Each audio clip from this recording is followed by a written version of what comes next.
मैं जब उठता था, सदन में उठता था बात करने के लिए, आपके तरफ आवाज उठाने के लिए, तो उस वक्त कभी मुझे मौका नहीं मिलता था। जब कभी भी देश में जब महिलाओं के ऊपर रेप होती है, जब कभी दलितों के ऊपर दलितों को कुचला जाता है, किसानों को मारा जाता है, मजदूरों को मारा जाता है और संविधान के धज्जे उड़ाए जाते हैं, उस वक्त हम खड़ा होके जब नोटिस देते हैं, नोटिस पढ़ने को भी हमको परमिशन नहीं दिए। तो मैं ये क्या कहूं कि ये बीजेपी के लोग, बीजेपी की सरकार एक दलित को बोलने नहीं देगा, ऐसा मैं कहूं। मैं इतना ही कहूंगा कि आज इंडिया अलायंस के सभी नेता यहाँ पर आए, अपनी बात रखे, इसीलिए मैं उनका सबका धन्यवाद करता हूं। ये इंडिया अलायंस क्यों बना?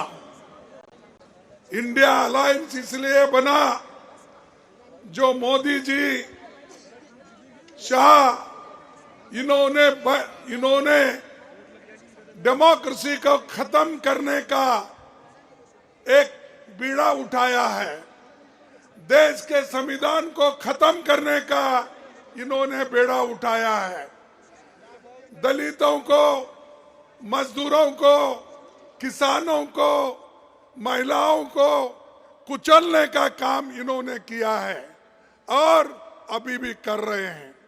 इस देश के डेमोक्रेसी को खत्म करने के लिए ही 146 एमपीज को इन्होंने बाहर निकाला। कोई कुछ नहीं बोला। हमारे राम गोपाल यादव जी यहाँ नहीं है, उन्होंने बहुत दूर बैठे थे। ऐसे कई जो 147 एमपीज में दूर दूर बैठे थे, मुंह भी नहीं खोले थे, बोलने का बात उनको समय भी नहीं मिला, लेकिन उसको सस्पेंड किया गया। सस्पेंड करने के बाद हमने बाहर सभी मिलके गांधी स्टैचू के पास सत्याग्रह किया, धरना किया। तब जो हमारे सदन में सरकार के तरफ से ये आता है, मुझे बहुत धक्का लगा कि एक संविधान के उच्च पद पे बैठते हैं ऐसे लोग कहते हैं कि मैं एक फलाना जाति का आदमी हूं, इसीलिए मुझे इंसल्ट कर रहे हैं। अरे अगर आप देश के संरक्षक करने का अधिकार लिए हैं, संविधान के तहत आप चलने का वायदा किए हैं, तो आप जात पात की बात अंदर करते हो और जात पात पे चलने की बात करते हो।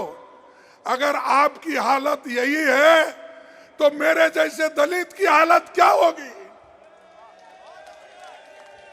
मैं जब उठता था, सदन में उठता था बात करने के लिए, आपके तरफ आवाज उठाने के लिए, तो उस वक्त कभी मुझे मौका नहीं मिलता था।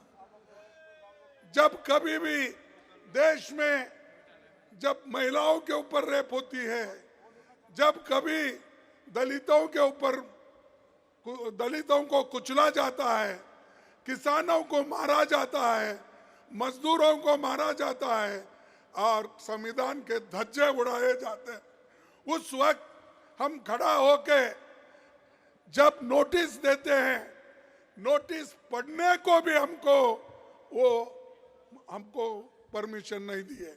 तो मैं ये क्या कहूं कि ये बीजेपी के लोग, बीजेपी की सरकार एक दलित को बोलने नहीं देगा, ऐसा मैं कहूं।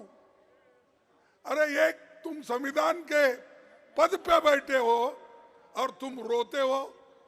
अरे संविधान चलाओ, संविधान के तहत डेमोक्रेसी के तहत सबको बात करने का हक है और वो आजादी आप छीन नहीं ले सकते। वो आजादी हमको मिली है जवाहरलाल नेहरू से, वो आजादी हमको मिली है महात्मा गांधी से, वो आजादी हमको मिली है डॉक्टर अंबेडकर से। इन्होंने तैयार करके दिया, लाखों लोग कुर्बानी करके आजादी दिलाए और आप लोग, आपके घर में कोई एक चूहा भी नहीं गया आजादी दिलाने के लिए, है गया।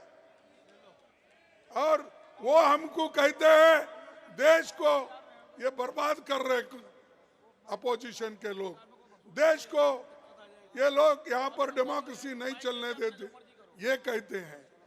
सबको बाहर निकाले आप, सभी एमएलएस को, सॉरी सभी एमपीज को आपने बाहर निकाला और सभी कानून अनअपोज्ड आपने पास कर लिया।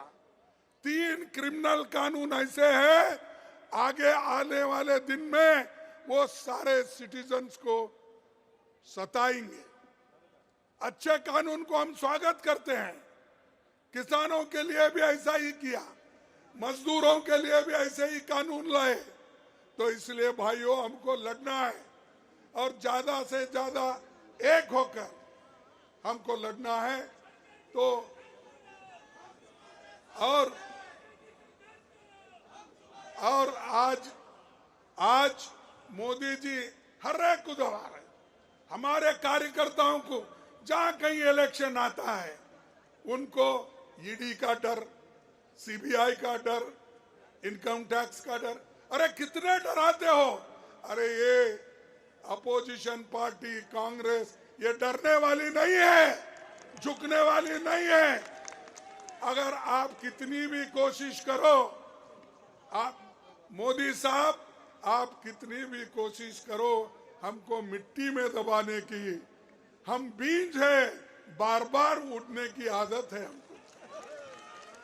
हम तो तुम दबाने की कोशिश करते हो तो हम उठते हैं और देश को बचाने के लिए, संविधान को बचाने के लिए, लोकतंत्र को बचाने के लिए हम सब एक होकर लड़ रहे हैं। मुझे खुशी है कि सारे अपोजिशन के नेता एक हो गए हैं। अब जब सब लोग एक होते हैं तब अकेला मोदी कुछ नहीं कर सकता। और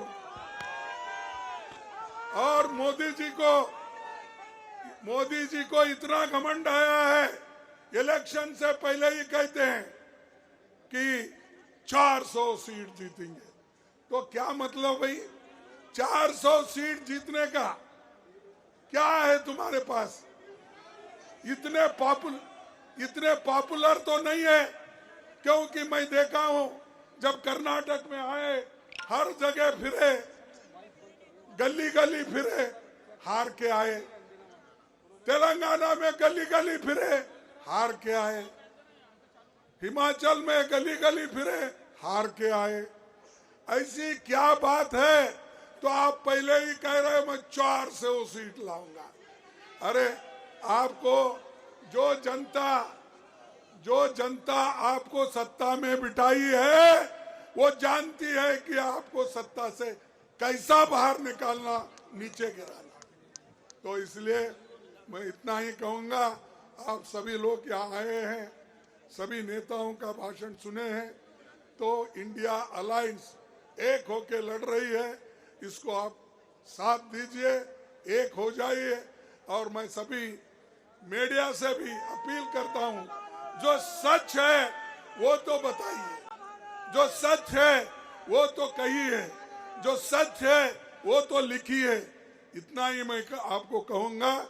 और आप सभी को, युवाओं को, और जो ये अनएम्प्लॉयमेंट का प्रॉब्लम है, जैसा राहुल जी ने कहा, और इन्फ्लेशन का कीमतें बढ़ रही है, इसके बारे में हमको ज्यादा सोचना है। उस नजर से आप देखकर एक हो जाएंगे और आगे हमको पूरा सपोर्ट करेंगे। इतना कह के मेरे भाषण को समाप्त करता हूं।